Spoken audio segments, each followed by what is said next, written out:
একবার নবী করিম সাল্লাল্লাহু আলাইহি সাল্লাম হজরত খাদিজা রাদিয়াল্লাহু তাআলা আনহার ব্যবসার মালপত্র নিয়ে শাম দেশের উদ্দেশ্যে রওনা হলেন। একটি মেঘ নবী করিম সাল্লাল্লাহু আলাইহি সাল্লামকে ছায়া দিতে শুরু করল এবং তার সঙ্গে সঙ্গে চলতে শুরু করল।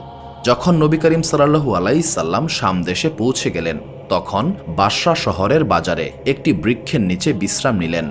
এই বৃক্ষের খুব নিকটে একজন খ্রিস্টান পাদ্রী বসবাস করতেন। সেই পাদ্রী নবী করিম সাল্লাল্লাহু আলাইহি সাল্লামকে দেখে কাফেলার দিকে এগিয়ে আসলেন। খ্রিস্টান পাদ্রী নবী করিম সাল্লাল্লাহু আলাইহি সাল্লামের কাফেলার একজন ব্যক্তিকে জিজ্ঞাসা করলেন, এই ব্যক্তিকে যিনি এই বৃক্ষের নিচে অবস্থান করছেন? কাফেলার ব্যক্তি বললেন, উনি মক্কার বিখ্যাত কুরাইশ বংশের মানুষ। পাদ্রী বললেন, এই বৃক্ষের নিচে মহান আল্লাহ তাআলার মনোনীত নবী ছাড়া আর কেউ বসতে পারবে না। অর্থাৎ এই বৃক্ষের নিচে আজ পর্যন্ত কোনো সাধারণ মানুষ বসতে পারেনি। মহান আল্লাহ তাআলা এই বৃক্ষটিকে সবসময়